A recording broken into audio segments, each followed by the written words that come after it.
passe à présent un œil sur les médias avec Anthony Stainléger. Bonsoir Anthony. Bonsoir, bonsoir. Et on revient sur ce reportage de CNN qui a beaucoup fait réagir sur les réseaux sociaux.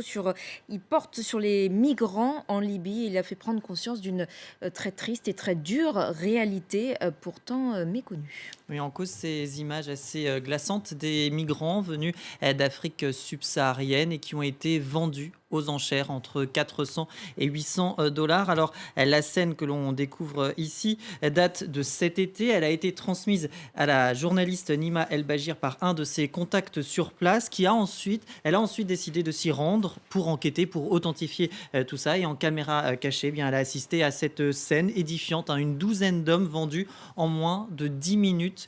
L'existence de ces ventes aux enchères lui a ensuite été confirmée par des témoignages qu'elle a recueillis sur place et elle a s'est aperçu que des ventes avaient lieu environ 1 à 2 fois par mois dans plus de 9 villes différentes sur tout le territoire libyen. Alors des images d'un autre temps jugeait cet internaute. Cet autre condamnait par exemple ce qu'il appelle la banalité du monde civilisé. Pour lui, il regrette que les choses sont certes édifiantes mais qu'elles seront très prochainement, selon lui, très vite oubliées. Inacceptable qu'on oublie sous le simple prétexte que cela ne nous concerne pas directement. Il y a aussi ce j'accuse de l'animateur de RFI, Claudie Siard, qui accuse la France, la Commission européenne, l'Union africaine et les Nations unies d'être complices de ce crime contre l'humanité.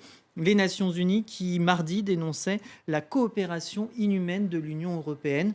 Une référence faite à l'accord européen qui consiste à financer les gardes-côtes libyens pour qu'ils bloquent les routes migratoires. Alors comme le précise CNN avec son reportage, ils sont des milliers à tenter de rejoindre l'Europe par la Libye chaque année et de moins en moins de bateaux parviennent à réaliser cette traversée du fait de ces mesures drastiques. Et du coup, les passagers se retrouvent avec les trafiquants se retrouvent avec un arriéré de passagers. Ce sont les termes employés par CNN qui transforme du coup en esclaves. Alors cette réalité des marchés aux esclaves avait déjà été dénoncée en avril dernier par l'Organisation internationale pour les migrations qui s'appuyait sur de nombreux témoignages. CNN a transmis les preuves filmées aux autorités libyennes, des autorités qui ont affirmé ouvrir une enquête. Elles sont aussi visées directement par le commissariat des Nations Unies aux droits de l'homme qui dénonce les conditions de vie dans les centres de détention cette fois avec cet appel à la communauté internationale. Nous ne pouvons pas être un témoin silencieux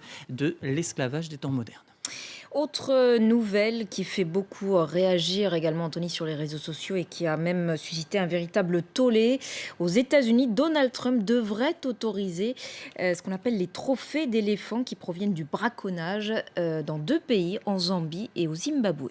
Oui, la Maison-Blanche devrait revenir sur cette loi votée en 2014 par l'administration Obama, un décret qui devrait être donc publié prochainement. L'importation de trophées issus de la chasse était autorisée pour des pays comme l'Afrique du Sud, mais pas pour le Zimbabwe ou la Zambie en raison d'un manque de conservation et de protection de l'espèce. Motif selon le département américain de la gestion de la faune et de la flore, autoriser les chasseurs à ramener leurs trophées ne va pas nuire à l'espèce, au contraire, ça va permettre de les protéger. Pourquoi ? Eh bien parce que l'argent récolté par l'octroi de permis de chasse permettra de protéger et de conserver l'espèce. Argumentation un peu fallacieuse qui vaut ce qu'elle vaut.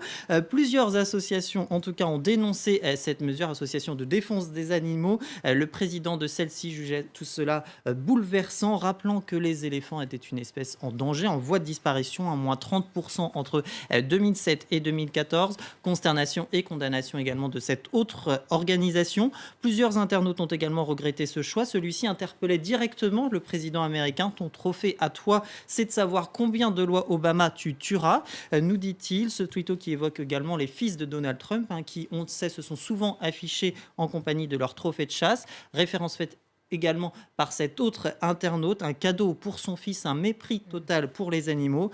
Ce n'est d'ailleurs pas la première fois que Donald Trump décide de telle loi. En avril, un décret autorisant la chasse des ours et des loups dans l'état de l'Alaska pendant la période, y compris d'hibernation, avait été publié. Cet internaute acceptait de voir un seul éléphant capturé à condition que ce soit celui des républicains. Idée et symbole, et je terminerai par là, reprise également par ce dessinateur. Ils veulent notre tête, c'est pourtant notre mascotte. Merci beaucoup Anthony Stainléger.